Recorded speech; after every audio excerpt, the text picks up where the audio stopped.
Assalamualaikum warahmatullahi wabarakatuh. Before we start our video presentation on legal concept and enforcement in halal slaughtering management, let me introduce my group member. My name is Muhammad Ali Akmal bin Muhammad Zamri. The second one is Ahmad Iskandar bin Syariza. The next one is Mia Alif Akar bin Muhammad Nur Asrad. And the last member is Afiq Zakar bin Mat Osman. Introduction. As we know, slaughter is a way to kill an animal and legalize its meat or other part of its body for uses in daily human life. Slaughter in terms of language has three definitions. First is tayyib, second tatmim, third cutting or splitting to take the life of an animal. The definition of slaughter, according to the term, is to take life of an animal that is halal eaten by using sharp tools, except nails, teeth and bones, to allow Muslims to eat the meat of the animal that has been halal eaten. The law for this slaughtering ritual is obligatory on an animal to ensure that the animal can be eaten, and it will be termed as carcass or feces if the slaughtered animal doesn't follow the condition prescribed by Islam. Among the evidence for the provision of the slaughter worship is in Surah Al-An'am verse 118, meaning, so eat of meats on which Allah's name had been pronounced if you have faith in His sign. In the halal slaughter industry, especially in Malaysia, we can see that at this time the industry has a good development in terms of technology and in terms of handling animals before the process, during the process and after the slaughter process takes place. It is also in high demand in line with the increasing numbers of Muslims from time to time.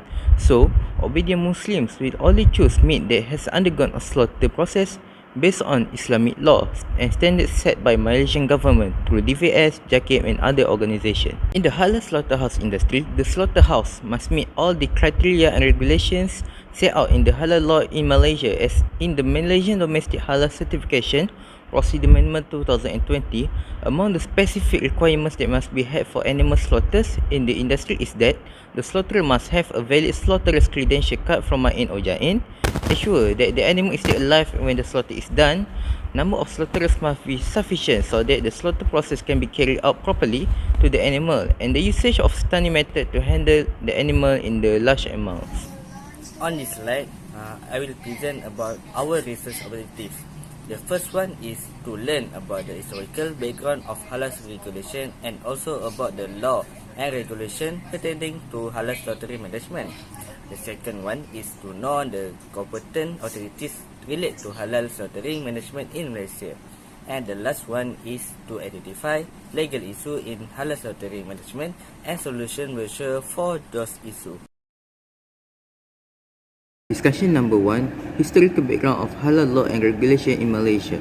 JAKIM began confirming the halal status of Islamic fruit, products and consumer goods in the country in 1974 when the Research Centre Islamic Affairs Division Prime Minister Department issues halal certification letters to products that meet Sharia requirement. Halal certification has been supplied in the form of a certification certificate along with the halal mark since 1994. And halal inspection has been carried out by Ilham Daya Corporation, a government-appointed company since September 30, 1998.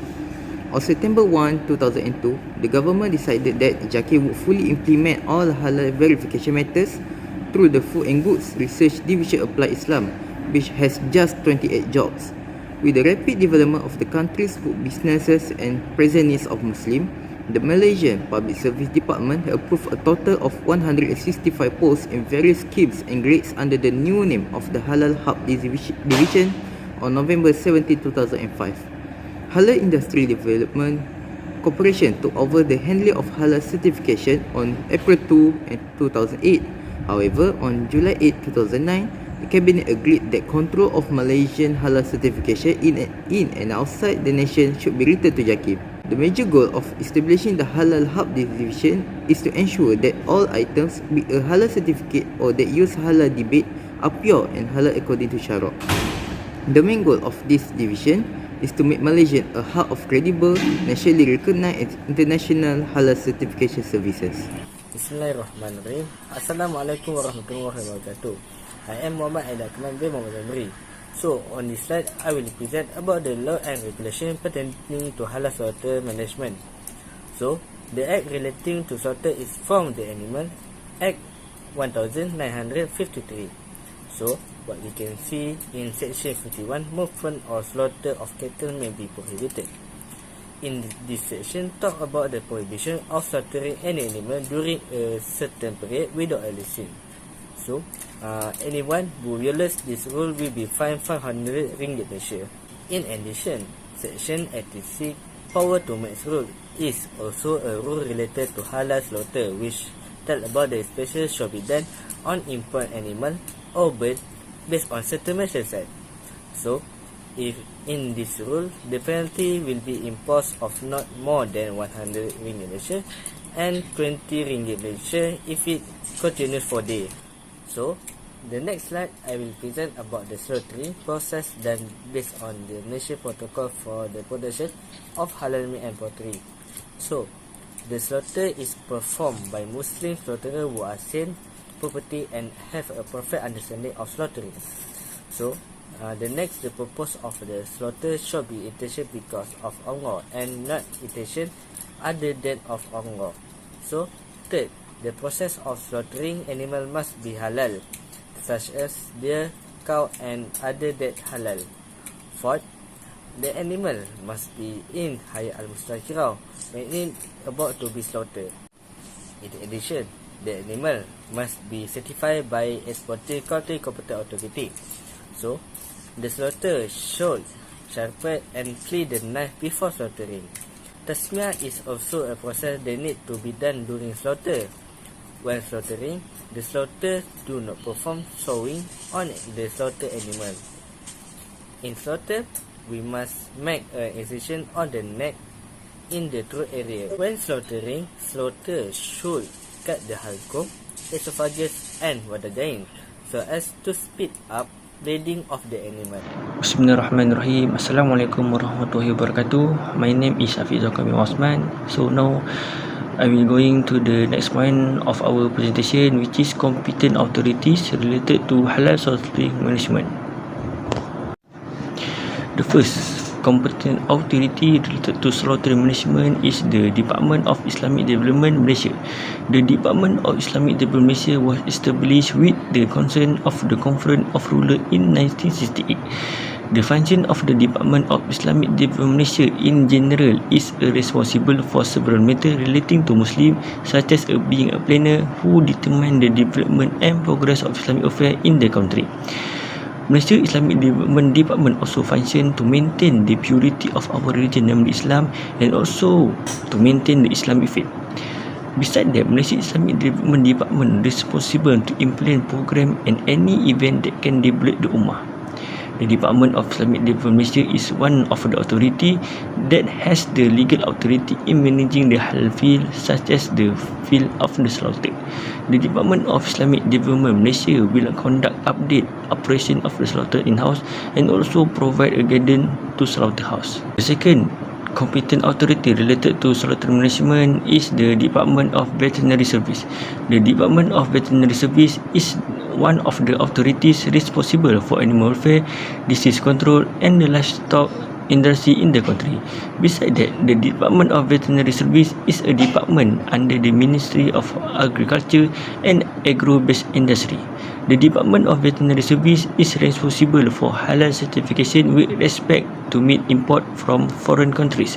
For our information, the Department of Veterinary Service, in collaboration with the Department of Islamic Development Malaysia and the Ministry of Health Malaysia, will conduct research on the slaughterhouse abroad to confirm their certification. The operation will be attended by the 3 officers from the Department of Veterinary Service, the Department of Islamic Development Malaysia and the Ministry of Health Malaysia. There are also other responsibilities like controlling, preventing and eliminating animal and zoonotic disease. Competent authorities related to slaughter management is the Ministry of Health Malaysia. The Ministry of Health Malaysia is the competent authority in working with the Department of Islamic Development Malaysia in managing halal certification for local and foreign parties. In terms of the role of the Ministry of Health Malaysia in the safety of foreign slaughterhouse, the Ministry of Health Malaysia is responsible to applicant for the recognition of halal certification abroad.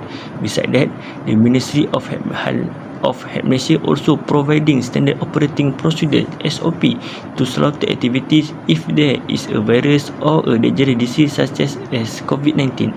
The example of standard operating procedure is slaughtering activity must obtain a veterinary health certification, and also the slaughtering and butchering process must be carried out at an authorized slaughter location.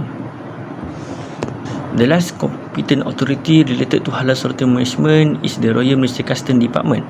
The Custom Act 1967 and the Custom Order Prohibition on Import 1988 have given the responsibility to the Royal Malaysia Customs to take care the issue of importers and the entry of product from abroad. The role carried by the Royal Malaysia Customs Department is carry out halal enforcement for the entry of goods that will enter Malaysia from abroad. The Royal Malaysia Customs Department collaborate with the Malaysia Islamic Development Department duties to inspect and monitor all the meat and meat-based product that enter the country. Besides that, the Royal Malaysia Customs Department provide training to officer of the Malaysia Islamic Development Department before the officer are sent to carry out duties at the port to be designated. Assalamualaikum warahmatullahi wabarakatuh. Alright, for my part, I will present you about the legal concept and enforcement in halal slaughtering management. Alright, the first issue is the video showing live chickens being deflated at one of the wet market location in Rawang. So how they solve this problem or this issue is the halal law enforcement and the Selangor Department of Islamic Religion conducted an operation to address this issue at a supermarket in Rawang at that week, and found the result of the report that the relief chicken was sold only for non-Muslim customers, in addition to placing a non-halal marker on the premise to avoid confusion among Muslim users. The second issue is the video controversy over the halal validity of slaughter chickens sold in Tesco stores stems from a public misunderstanding of the impact of head pullers on slaughtered chickens, which make it appear as if hens are not slain in accordance in Sharia law. So how they solve this issue is we found that this head puller method aims to avoid the loss of too much neck skin and maximize the final product of the chicken purchase, even if the condition of the chicken looks long dotted neck skin. However, processed chicken that is certified by Halal Malaysia has undergone strict inspection in terms of technical and Sharia. Right, for the next issue is the third issue. The Islamic halal slaughter has under attack cause of pre-stunning the animal before doing the slaughtering. So the solution of this issue is a team from the University of Hanover in Germany investigated this allegation using EEG and ECG recordings taken during slaughter. They found that animal slaughtering according to halal method is the least painful method than others for the animal. Alright, the last issue is news about the issue of contraband import meat cartel.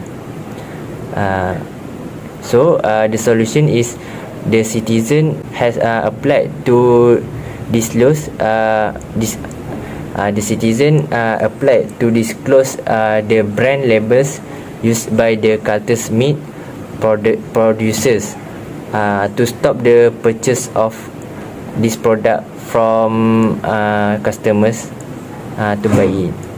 In conclusion, whereas authorities help us as Muslims in maintaining the management of halal slaughter to maintain purity in the source of raw material.